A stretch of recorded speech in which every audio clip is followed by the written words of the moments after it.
Hello and welcome to Watch More Movies. I'm your host Ricky, and today we will be talking about the Fantastic Four, the newest entry in the Marvel Universe. After my brief thoughts, I will be giving you guys some recommendations for simply what I like to call the team-up action subgenre. If you like the idea of a team-up big budget movie, there are some others you may or may not have heard of that fall into that range, but maybe not the same aesthetic that you would be used to. Alright, so let's get into it. I'd like to start off by saying I would like to hold most of my thoughts about the cultural aspect of this conversation for a different day, mainly in regards to Marvel movies and comic book movies in general. Those are definitely topics I'd like to delve into in a different day on their own larger episodes, as there is definitely a lot to say about it. For now, I just want to take time to talk about the Fantastic Four as a film on its own merits. No other. It sets so well up for another Marvel movie in the future. I just want to give it its own, as if it was its own movie, never anything made before it. Now, if you don't know what it's about, if you watch most of these movies, you probably have an idea of what it would be about or along the ideas. Essentially, it's about four scientists who go into space, are hit by gamma rays, and suddenly are infused with superpowers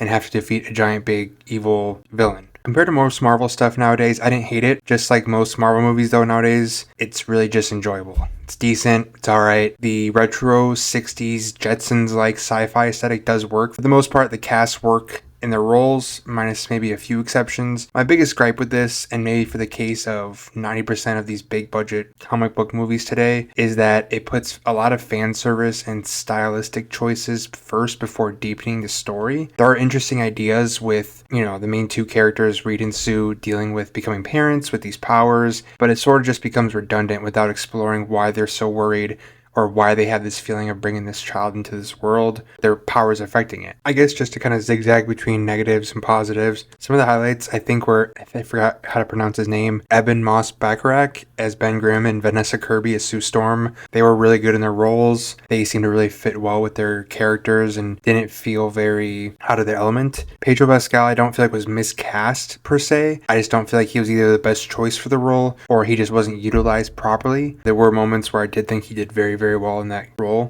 These characters I grew up with, so I have some idea of what they're trying to go for, and I just don't feel like either he wasn't directed to the best or he couldn't perform to the best of that character. Same goes for Joseph Quinn. Great actor. I like him in a lot of things aside from just Stranger Things, but I just feel like he was probably the weakest link. His character is supposed to have a lot of charisma and pizzazz, but he just kind of felt flat aside from his dynamic with Ben Grimm, which is always a highlight in these movies and, stories, but it just didn't really feel, aside from that there was much to him. The character of Silver Surfer was just kind of useless and pointless to me, to be honest. It just felt like needing to cast another major comic book character that they could actually get their hands on and just say, we're throwing everything at the wall with this movie and hope it sticks and hope people show up and love the fan service part of it, which is what I was alluding to before. The space travel aspect was probably the coolest, and it felt like the most actual film of it all, if that doesn't sound too pretentious, but as soon as we return to Earth, it just kind of slows down and just becomes very A to B to C in terms of what Marvel's storytelling has become, and you kind of just figure out the rest from there. Even as I say all this, I'm kind of conflicted. On one hand, it does give more character work for these heroes than most of these Marvel movies do nowadays, and I've really cared to kind of give the attention to, but it feels like bare minimum for what it could be and what it should have been. They used to have a lot more to these stories, even with all the action and all the CGI, and now it just kind of feels like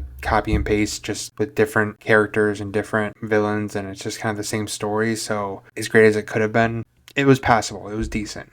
Compared to most recent comic book stuff, it is a soft recommendation. Now, whether or not this is your jam, it's entirely up to you. You may or may not like this already before you even see it, just depending on what your own tastes are. Now, what I like to do is, if you like these sorts of team-up / action or group of people coming together against X type of movies, these are a few I hope you check out. And today we are starting off with probably one of the most influential films ever made, especially in terms of this genre and what a lot of movies base off of today. It is 1954's Seven Samurai. Directed by Akira Kurosawa, follows a group of farmers in Japan who are desperate to get rid of the problem in their village of bandits murdering and robbing them. And in the hopes of helping this, they seek to recruit 7 samurai to help them get rid of these bandits once and for all. For me, what's so effective about this that subsequent remakes or versions of the story fail to do is that it tries to give meaning to a lot of the gray areas that are often behind the motivation for these characters and people. There is an incredible monologue about halfway through, once the samurai are settled in the village,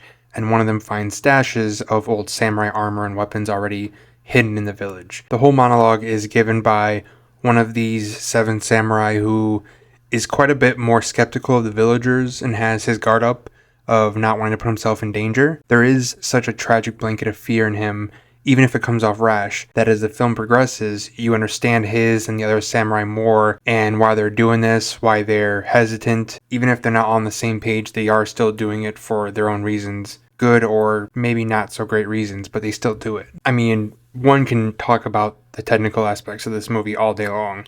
For a movie from 1954, 71 years old, it's technically just shot perfectly, and every scene in the rain and mud feels like it adds this tired weight across this drawn-out battle, in the third act specifically, and has such a resilient feel from everyone. Even the background actors each feel lived in and just as effortful as the next actor on screen. This whole movie itself is influential for a reason. Many filmmakers have always talked about this being such an influence on their work, and you see why. And you see a lot of moments and sequences and camera work in this movie that you've probably recognized in stuff that's made today. If you want to see where the inspiration for a lot of your favorite superhero team-up movies comes from, watch Seven Samurai. So just like the premiere episode of the show, we're going to be zigzagging in terms of style. The next recommendation is going to be 2013's The World's End, directed by Edgar Wright, who also directed Shaun of the Dead, Hot Fuzz, Baby Driver. This is his third collaboration with Simon Pegg and Nick Frost. It follows a group of friends who go back to their hometown to finish a legendary pub crawl, only to find out that things are not what they used to be. What I love about this is it might dive into topics that some of his other movies have touched on, but it definitely has a lot more to say about personal friendships and growing up, which feel very resonant for me and bittersweet given this is the last of his trilogy with the 2 actors. Simon Pegg particularly gives such an incredible performance here, maybe his best as an alcoholic who can't grow up and can't get past his need to feel important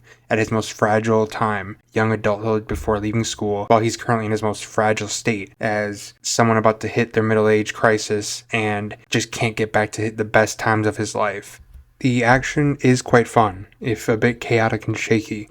The humor is as sharp as Shaun of the Dead, Hot Fuzz, Baby Driver, and this ensemble specifically feels like they genuinely were childhood friends. Several of them, I'm sure, were. That aspect translates very well to the screen with their chemistry and still goes criminally underseen compared to Shaun of the Dead, Hot Fuzz, or even Baby Driver. Alright, the word influential I'm going to use again because number 3 is another big one in terms of westerns and the genre of like I said, the quote-unquote team-up movie. It is 1969's The Wild Bunch. Again, one of the most influential in the western genre, and for a good reason. It follows a group of outlaws after attempting to rob a bank and the man tasked with catching them. It isn't exactly the shoot-'em-up cowboy western you'd expect, although there are several great shootout and chase sequences. It's a lot more about a changing world around these traditional men and what that means to themselves and their meaning in that world. You don't exactly need to care for them, but you do understand their thought process and outlook as they try to adjust and find new meaning, while theirs is constantly being challenged. This feels like a film that was made for the viewer that loves traditional Western action movies, but tries to challenge their own worldview and what they want out of their new lives as their old ones fade away. The 4th recommendation is The Untouchables from 1987, directed by Brian De Palma.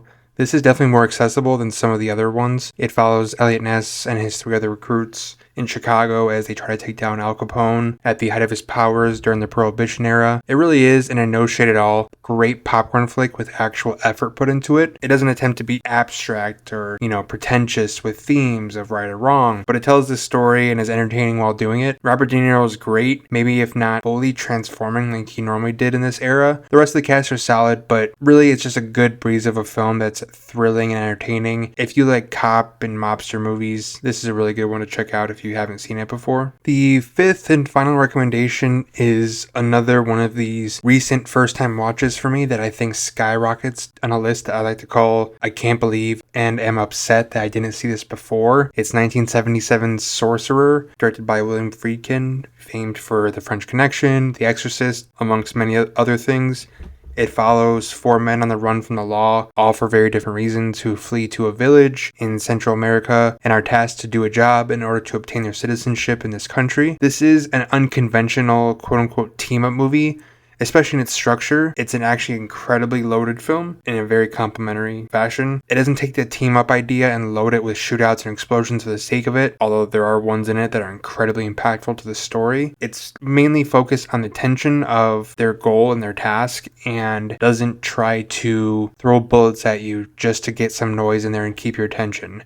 If you're watching the story and you're watching it closely and you're actually following along, engaged with it, you are on the edge of your seat from beginning to end. Like I said, this isn't a traditional team-up movie in that other examples I gave sense. It is a team-up movie in the sense that these men are kind of just hired for a job and they have to work together to get this done. It isn't them against, X person or villain. It's them against the elements of nature. And that's what's so fascinating about the way that the set pieces are. Like I said, it's not loaded with shootouts and, just gun-ho moments. It's loaded with these incredibly nail-biting, tense moments that they have to essentially face up against, and it's nothing that they can control. They can't shoot a gun and get something to stop. It's them against nature, and it is incredible filmmaking in terms of suspense and tension. It's dirty, it's grimy. There are these characters that are so interesting, yet you're not really holding on to one that you feel is like the hero. And without spoiling the moment, there is a great scene in a truck between two of our main characters on the top of a mountain for this 2 or 3 minute sequence between the tension aspect of it all and the character work in their dialogue with each other. Just perfection. The last bit I'll add to it, because I went in blind story-wise and didn't know how it would play out, is there's about 40 minutes in between acts 2 and 3, which have some of the most tense sequences I have ever seen. I was clenching my fist the entire time, and I keep using suspense and tension as, words to describe this movie, and those are very kind of generic words, but I mean that in the most literal sense. It is incredibly nail-biting, and you're going to white-knuckle your seats the entire time you watch this, because I was, and it was 100% genuine. I'm not even being hyperbolic when I state these things. Alright, so those were my thoughts on the Fantastic Four, as well as Sorcerer, The Untouchables, The Wild Bunch, The World's End, and Seventh Samurai. If you checked any of these out, feel free to comment on my posts or on YouTube, where we have the podcast now, Instagram at PodWatchMovies, and on Bluesky at Watch More Movies. We're on Apple, Spotify, so give me some feedback if you checked any of these out, if you haven't heard any of them, if they sound interesting to you. On all those social media platforms, I also have a link tree, so if you just go to one of those, click on the link tree, and you'll be able to find everywhere where the show is located at. So please subscribe, Apple, Spotify, YouTube, and until next time, watch more movies.